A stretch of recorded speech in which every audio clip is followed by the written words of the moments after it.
So tell us about this flight you almost missed coming back. Oh my God, yeah, I was at like a 3 on Wednesday. I almost missed my flight because my Uber driver almost called the cops on me, which if you're looking at me, I'm a 5'3", 120-pound soaking wet girl. I can't fight anybody. Like, what would I do to get the cops called on me? So I had a super late flight into Florida on Wednesday, and it was the first time I haven't really been stressed about a flight because normally when you go down to our airport, it's very chaotic. The TSA lines are always like 30, 35 minutes long, and it's something that I always feel like I have to prepare for. Like I have to get there super early. I go into like airport dad mode where I like want to make sure that I'm there hours and hours early so I do not miss my flight. But because my flight was kind of late, I'm like, TSA lines are going to be like 5 minutes. I'll schedule my Uber to get there like 15 minutes before we board. So I'm feeling real ballsy here. So I'm upstairs and I'm packing and I schedule my Uber for literally 15 minutes before we're about to board. And I come downstairs and I look down at my Uber app and I look for the car, like, you know, what the make, the model, and the license plate is and where it's sitting at. And so I go downstairs from my apartment complex and I see that I'm looking for a white Honda Accord, a recent model, sitting behind a restaurant that's right next to my apartment. So I'm thinking, perfect, I'll walk towards that way. When I see the white Honda Accord, that's when I'm going to get in the vehicle. So I'm starting making my way downtown, see the white Honda Accord, and I'm like, perfect, it's here. Love that for me. And I go around the back and I pop open the trunk and it goes, whoosh, and then I start shoving my stuff in the back of the vehicle.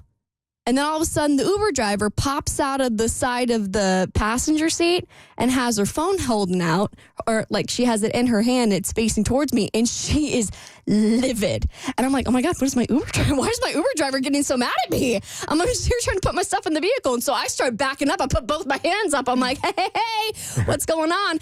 And she starts shouting at me that she's going to call the cops. I can see 911 on her phone.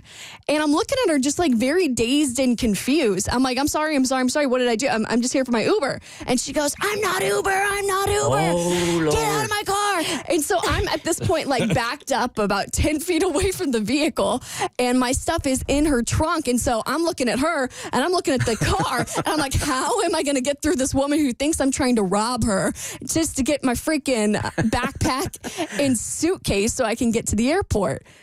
So I'm looking at her and I'm thinking I got about 2 seconds to get out of Dodge before she either calls the cops on me or she like actually fights me, which I'm going to lose because I fight like a hamster. Just go down like the fainting goat, man. As soon as she comes towards you, just go right down. So then I pull out my phone and I'm like, look, Uber, you're my Uber driver. And she goes, I'm not your Uber driver. And I'm just very confused at this point because the map told me to go there where a white Honda Accord was sitting. And I'm right there where the map told me to go. And the Honda Accord is right there.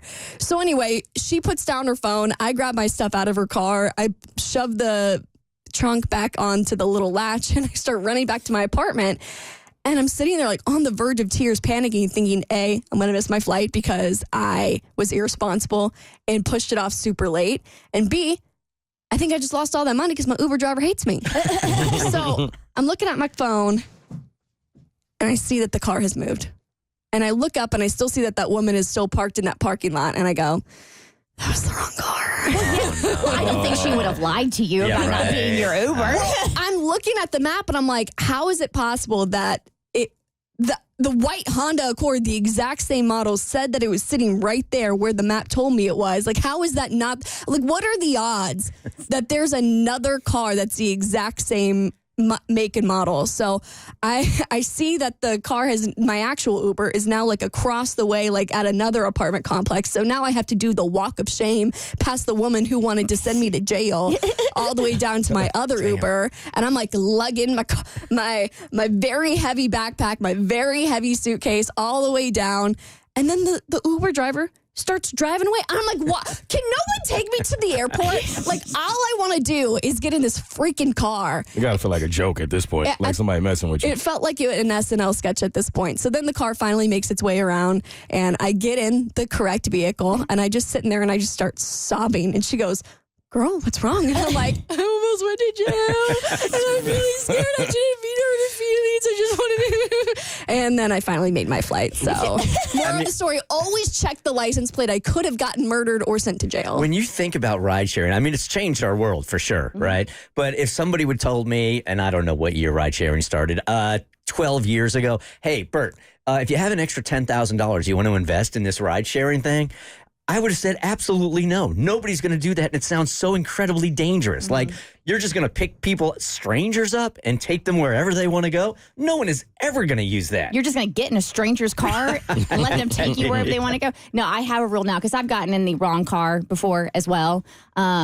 So now I go up to the window and I wait for them to roll it down. And I'm like, who are you here for? And I make them physically say my name so I know I'm getting in the right car. So I feel safe, they feel safe, and we're good. And they're supposed to. They're supposed to say your name when you get in. If they don't, like that should be another sign that something might be wrong. Because I'd probably take Ubers more than anybody. I had a Lyft driver on Saturday on the way down to the soccer match. Melissa, I remember her name. Hey, Melissa, was telling me that she picked up 2 women a couple of weeks ago, and they started beating the S out of each other in the backseat of the car, man. She couldn't break up the fight. Like hair being pulled, noses, like broken noses, like blood in the back of the car. Yeah, oh, my God. You're going to have to pay a fee to clean that up. A very expensive one at that. The Bert Show.